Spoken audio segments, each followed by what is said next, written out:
Good evening. Can everyone hear me? Thank you so much. I'm Ernestine Hardy, and I'm a senior advocate with Disability Rights Ohio. We are the protection and advocacy organization for the state of Ohio, in that we serve families of children with disabilities as well as individuals with disabilities, and we take our direction directly from the person with the disability in terms of what kind of action they would like to have happen on their behalf. And I mention that specifically because that's always an interesting caveat for families, because they call us and they say, well, this is what I want you to help me with for my child. And then at some point in the conversation, one of us will say, well, what does your child want? And you're going, excuse me, my child is 15, she doesn't know what he wants. Well, we want to ask him anyway because we don't want to advocate for something that your child doesn't want. We're called Disability Rights Ohio because we represent the person with the disability.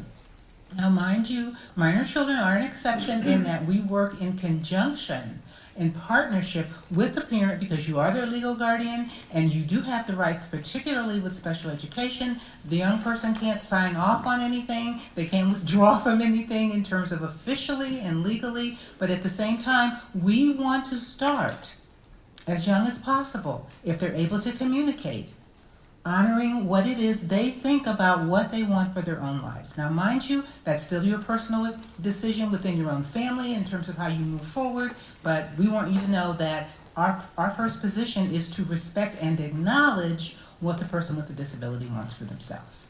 So that's one of the things that I want to make sure that you see in terms of what might be different from what you've seen at other agencies in terms of how you've gotten assistance from them, in terms of the importance of your input, but you are not solely the only person we're probably going to talk to.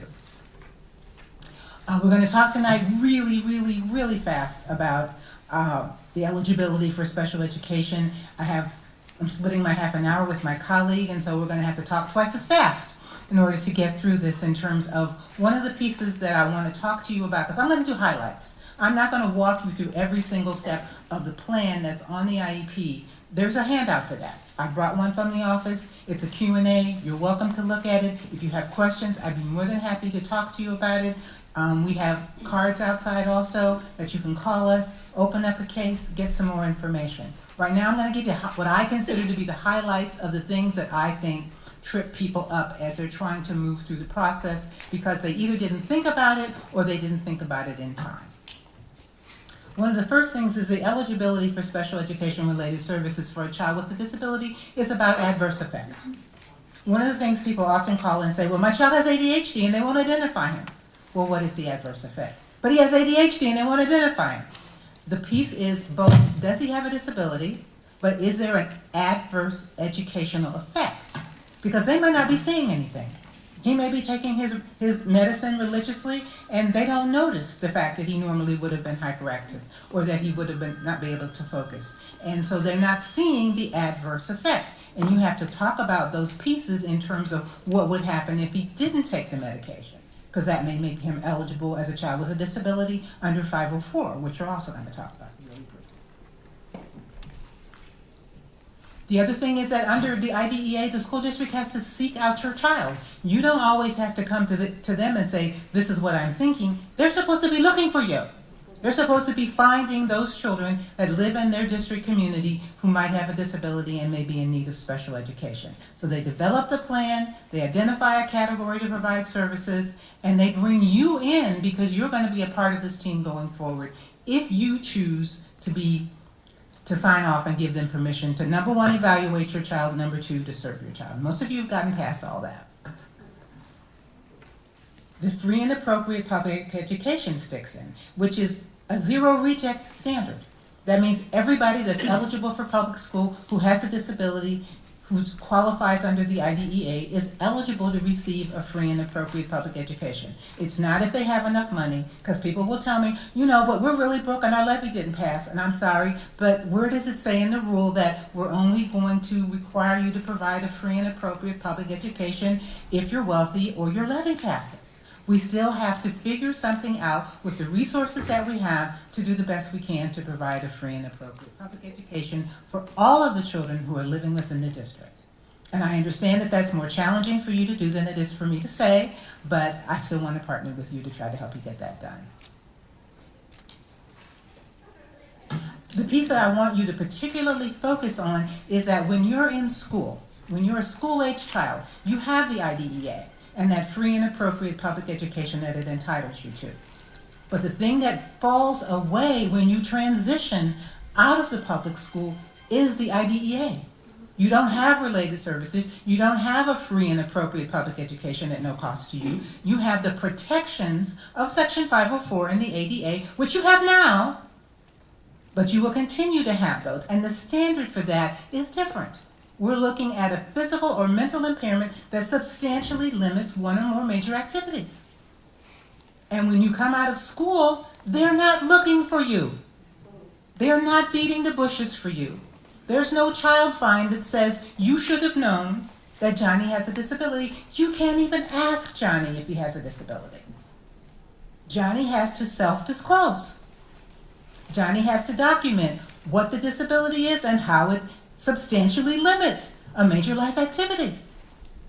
That's up to Johnny.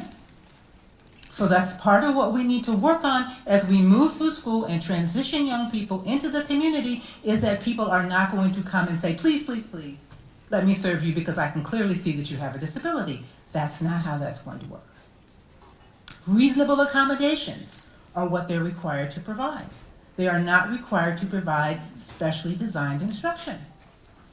Reasonable accommodations to make sure that you have access to be able to have comparable opportunity to benefit from the programs and services that they're offering.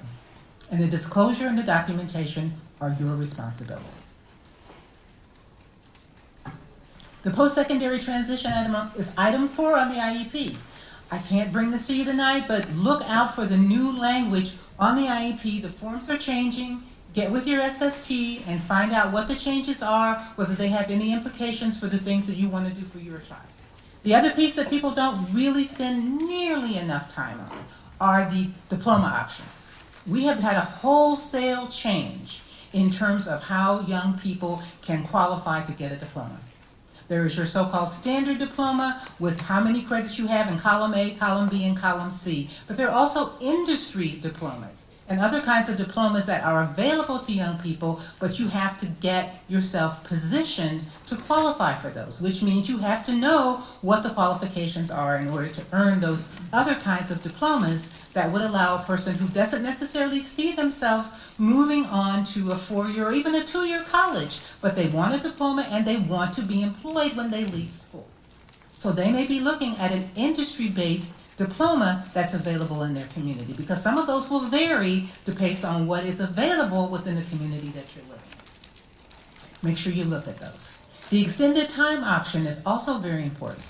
I'll talk about that a little later if I can get to it, but it's one of those pieces that people just automatically, flatly say, I'm entitled to extra time to be able to stay in school until I'm 22. Maybe. Academic and functional skills, that's the other piece that I want to talk to you about in terms of what you have available to you when you're in a school-age setting. Is that part of your identification is about the adverse effect of a disability condition. And the disability condition is reviewed based on how you're doing academically, but the piece that frequently gets short shrift is the functional piece. And unless you're the squeaky wheel that's always being sent home, people think, well, you're functioning fine, but not always. There are functional skills that kids are not developing in line with their peers that are going to come back and make it more difficult for them to get into and be maintained in a post-secondary education setting or in a job setting in terms of some of the so-called soft skills that employers are looking for. And those are part of the things that you can ask your IEP team to look at as a transition skill, that even though they've got things set up now to accommodate your child, that may or may not be available once they have moved into the retail world, the commercial world, the business world, even taking public transportation. They're not going to have a harness for your child. They're not going to bring something in to make sure that he's focused and not bothering anybody on the bus. If he gets lost, what is he going to do? Those are the kinds of pieces that you have to look at in terms of once we don't have the safety net of a free and appropriate public education, how are we going to transition into what's available in the regular world?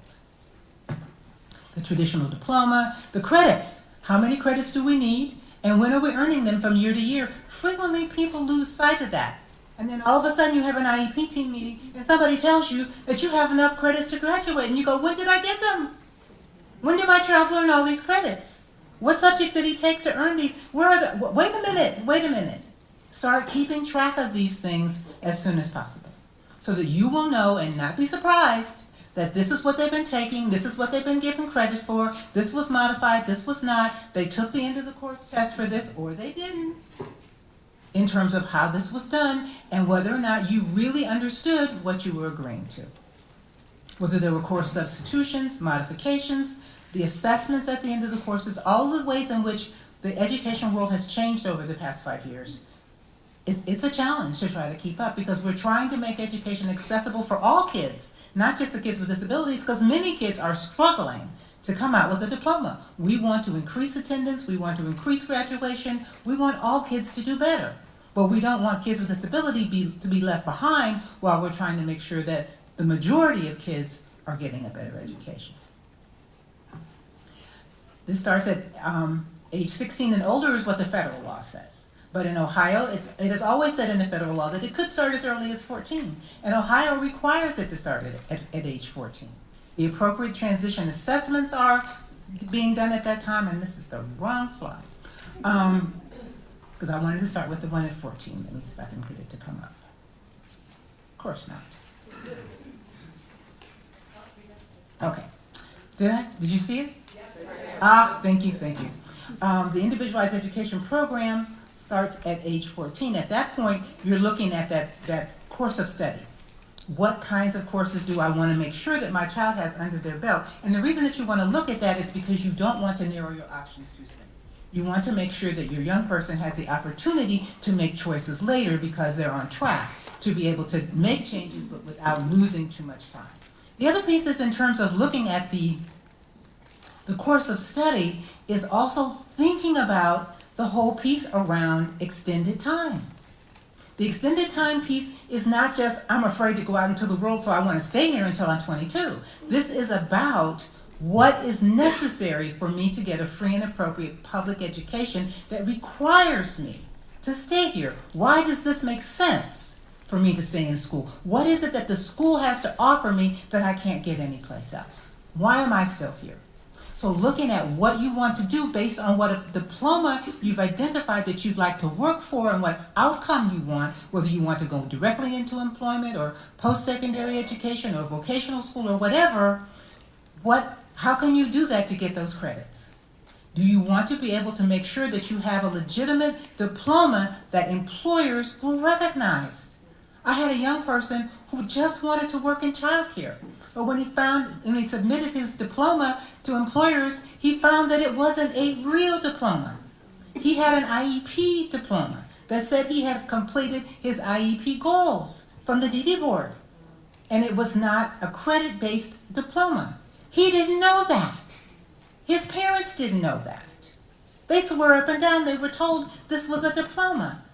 Don't let that happen to you. And you want to know what you can do with this diploma and also what the options are. One of the things that I really like that some schools have done, say for instance, so that the person gets a real credit for algebra, they split the algebra in half. And 1 year you take the first half of algebra, and the next year you take the second half of algebra. So when you finish, you have the same knowledge of algebra as the kid who took it in 1 year. And you have the same credit. But it took you longer. Which makes sense because you have extended time. I had a young person that they said couldn't repeat a year in the vocational program because if you fail the first year, then you have to move on because there's no more time. I said, oh no. This is a child with a disability. She has extended time. She can take this again. Oh, well, yes, she can. That's the kind of opportunities that extended time is for. When it makes sense for your young person who actually needs an extended amount of time to master something that has a goal to it and not just the fact that they haven't finished yet in terms of what you're thinking. What are they trying to finish? What is it that you want them to accomplish in terms of their academic and their functional situation? Because I've had young people who have really good academic skills but functionally can't buy the books at the bookstore when they get to college. So think about those pieces in terms of, don't get one-tracked, in terms of we're trying to make sure that the behavior is all under control, but the academics fall behind. Or because we've got the academics that he's succeeding in, and we want his self-esteem to be high, but we haven't worked on the fact that he has poor social skills. It must be a coordinated and focus for improving the academic and the functional skills in such a way as to move. And the other piece I want you to think about is movement. It's not just moving from grade to grade. It's also moving from skill to skill in terms of acquiring the information, the knowledge, and the ability to be able to do things in other environments.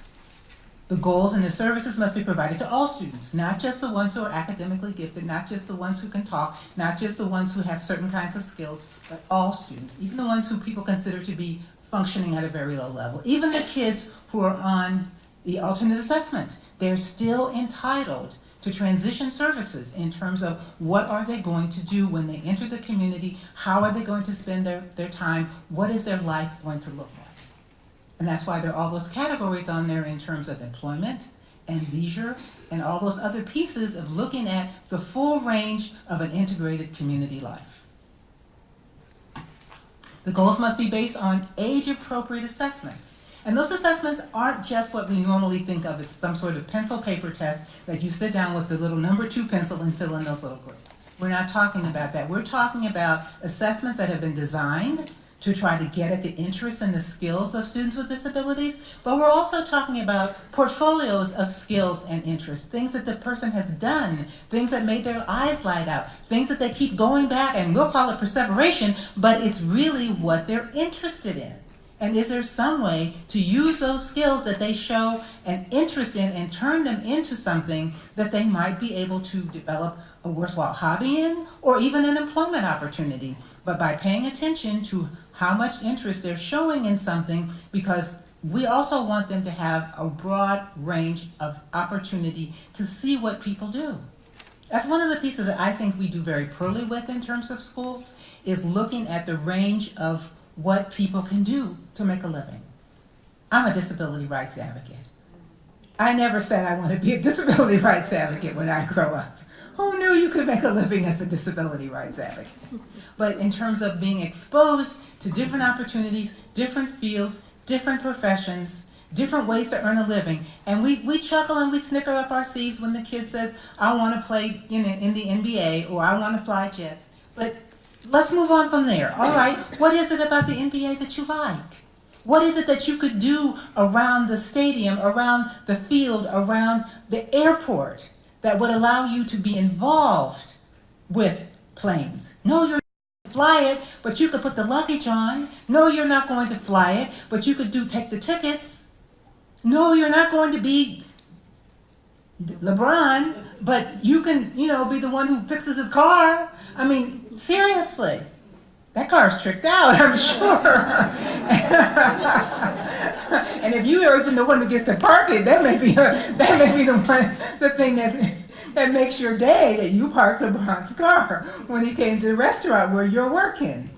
So, I mean, there are ways in which, rather than just saying, oh, that's ridiculous, to take the interests of the young person and see if you can work out something in terms of assessing why they want to do this. Well, part of it is because it's what they know. They can see those players on television. They can look at their stuff on the internet. What other kinds of ways in which we could expose them to more careers that might also be interesting to them if they just knew about them? The first step in appropriate transition assessments is training, education, and employment. All of these areas need to be looked at, and it's not just for kids who function high. We're looking at training and education and employment for kids who are on alternate assessment, who have a functional curriculum, because we are looking for them to have full lives. We are not looking for them to go away from school and go home and sit down and wait for their life to be over. We're looking for them to continue to have connections in the community, have meaningful lives and activities and jobs if they're able to. It doesn't have to be a full-time job. It could be a part-time job. It could be something that they enjoy, that they can share a job with someone else who does the part that they can't do. There's lots of ways of looking at how a person would work and how we define work And it's not just the 8-hour job that most of us have in terms of what we have in terms of the job description that says you have to be able to do all 29 things on here. There are lots of ways of carving out jobs, that there are things that some small employers have that I never get around to doing X. Can he come in and do that? My inventory is a mess. Can this kid come in and organize? Some kids love to organize things. They don't even have to know what they are, just as long as I put them in the right order, because they like them to look orderly and neat. And that's what somebody needs done, and they never get around to it. It could be a job for somebody. But having the opportunity to think about their strengths, their interests, their stamina, what kind of environment they function in. I've got a kid who can decorate cakes, but do not let him try to sell the cake after it's decorated. I had a young person who will cut your lawn to perfection, but she cannot come in the store and sell you the weed killer because she can't count backwards to make the change. So we carve out the part of the job that she can do, but she has to be trained in order to get into that. The transition services must include instruction, related services, community experiences. That's the part I really want to tell you about, is a community service piece, because schools tend to be kind of insulated in that what we have at school is what we can do. And we have these things. But we have to start reaching out to partner with more people in the community so that kids get work experience and exposure before it's time to actually work and be out in the community. The development of employment objectives in terms of what it is the young person sees themselves doing, and sometimes they don't see it until you show it to them. And then you see their eyes light up. The acquisition of daily living skills. Many young people who can get the skills to have a job can't hold it because their daily living skills are at deficit. They don't know what to do at lunchtime. They don't know how to ask for help. They don't know how to work with a coworker who looks at them sideways. They don't know what to do with that. Functional vocational evaluation. As I said, looking at what it is they have on the list, on the menu, and then how can your young person access that. They have to be qualified, but in terms of how they access the programs and services that are provided by a vocational school, because many of those vocational schools receive federal dollars. What did I say was left after IDEA is over with? Section 504 and the ADA. Section 504 comes into play when you receive federal dollars. You promise that you will not discriminate against persons with disabilities. So looking at how they can make a program accessible to a person with a disability, but you do have to be otherwise qualified. It is not just anybody who walks in the door gets to be in the car repair program, because you cannot come out of a car repair program saying that I can change your oil appropriately 50% of the time. That's not going to work. You have to be able to hit a standard that makes you employable in this program. If you go into a culinary program, do you need to be able to make a 9-course meal? No. But can you be the person who does the sous chef stuff? Can you do the prep work? So you're looking at parts of the job in terms of which aspects of the culinary field might you be able to be employed in, even though you cannot do the whole 9 yards. The required, back to the courses again, I'm going to go on this one more time in terms of what courses are required. What are the elective courses? What are the modified courses? Those are the ones where I was telling you, like you take Algebra 1 half the time and Algebra 2 the other half. The specially designed courses. Sometimes they've got something that's set up specifically for kids who have learning disabilities so that the information makes more sense to them. Educational experiences in school and in the community where that you have an opportunity to do part of what you're getting your credit for at school, but also part of what you're doing in the community. And I think that we need to look at those as valuable opportunities and not as something that is a brush off.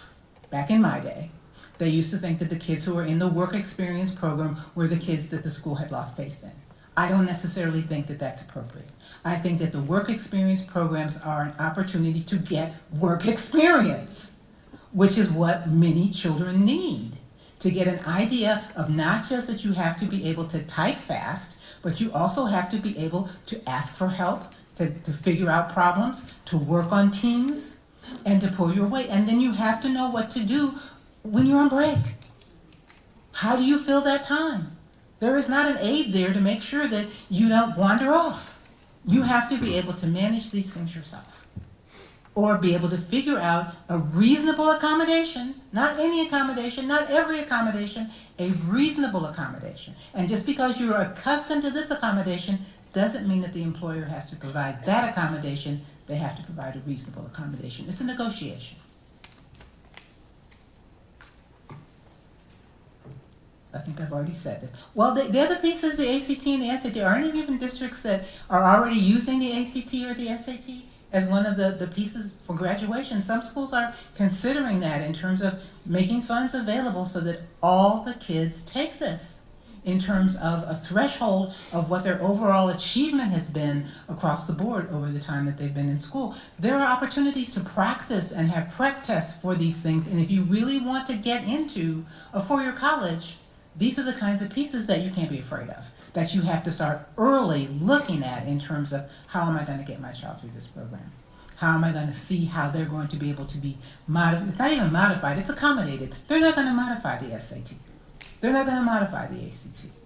They'll accommodate you, they'll give you extra time, they'll give you a smaller group setting, they'll do certain kinds of things, but the test is the test. And they don't modify that. Otherwise the validity is gone. The other thing, and then people with families of kids with disabilities frequently just assume that because their child has a disability that they could not possibly participate in the programs where the kid gets double credit. They can take a course at school that also will give them college credit. And it's not for everyone. It absolutely is not. But there are some children with disabilities who are totally capable, given the opportunity, to participate in some of these courses. And this is the kind of thing that you might want to have a child do when you have time to break the course down into smaller chunks so that they have the opportunity to make the course accessible to them. They may need to take an incomplete in order to finish the course, but they will still come out with a college credit at the end of it, which is one less credit you have to pay for when they get there. You don't want, it's not necessary for your child to end up with remedial courses.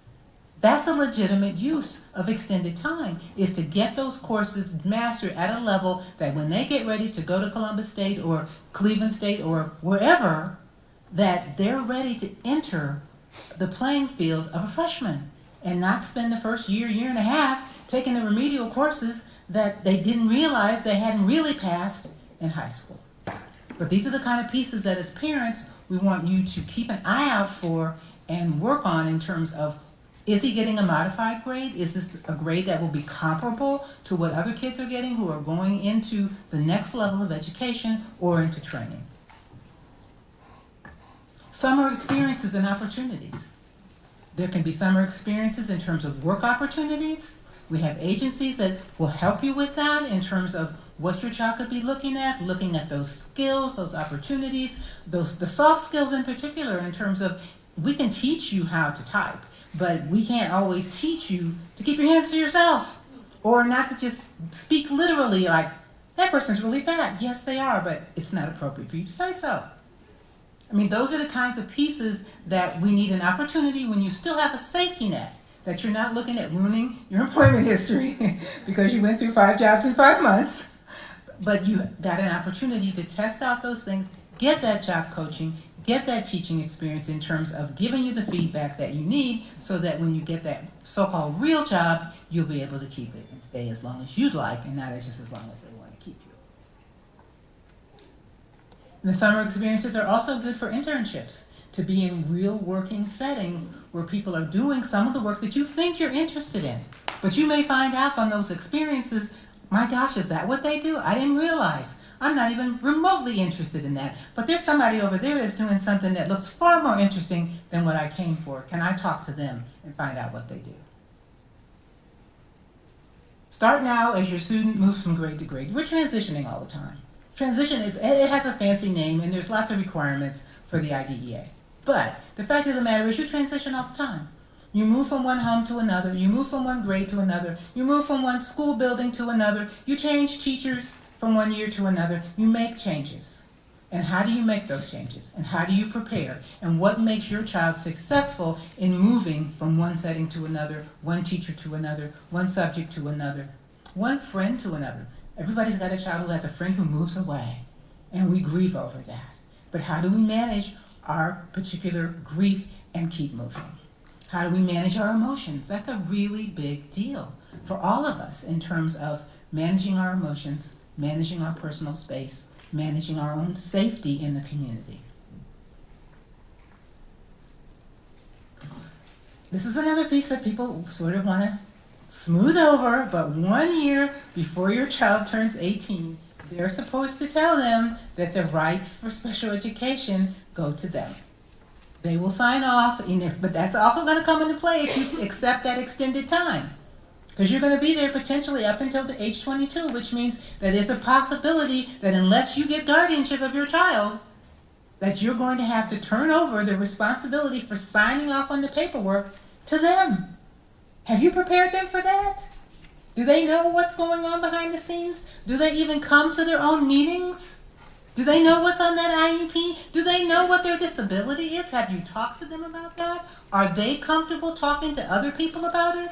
Because the other transition from the IDEA when they seek you out and take care of you is that you have to speak up. They can't even ask you.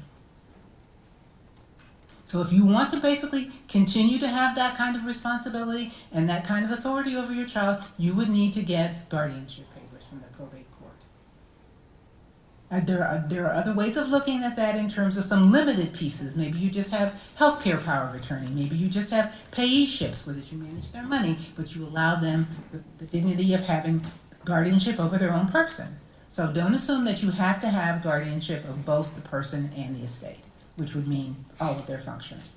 You can look at what it is they can handle and look at having guardianship in limited ways that still allow them to make a lot of choices on their own. The student is the most important person on the team. We're transitioning them to adult life.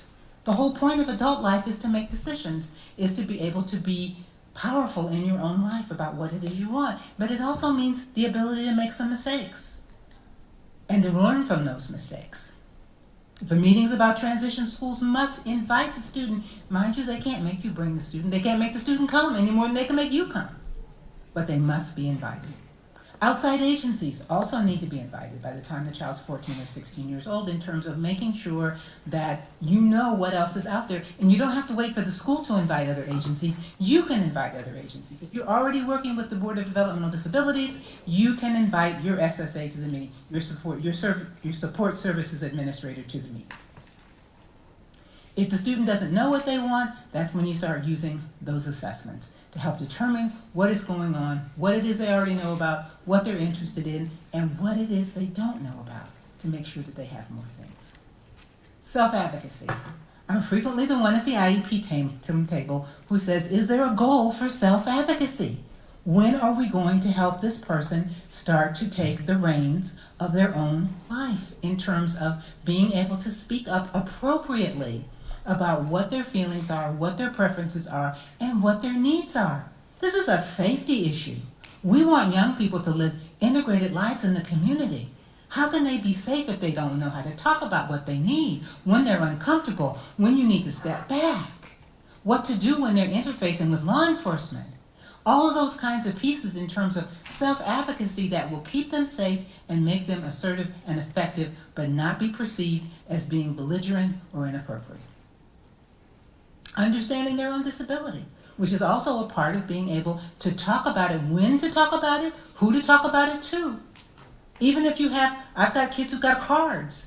If they don't feel comfortable, they will hand you the card that gives a brief description of the fact that they have autism or they have whatever. And there are some pointers on there in terms of who to call or what would help you to communicate with them more effectively. But they're prepared. The cell phone is a wonderful thing. It's our new favorite adult toy. Oh, actually, I've decided it's the new favorite infant toy. You remember when children were smaller, if you're old like me? They used to have your keys. And they played with them and they jingled. And now they're sitting there pushing the buttons on, not even buttons, they're touching the screen on your cell phone. That's what they do. So having your child be able to use those apps on that cell phone in ways that facilitate his life, I'm getting the bumps rush, are things that we need to be thinking about, and not just the fact that horrible things go on the internet. But what are the apps that can be useful and a safe way to use things that will help them navigate and get through their lives? In terms of your staying for that up to 22, only if it's necessary for FAPE. What are you going to be doing with that time? And why is it that the school is the one who has to do it?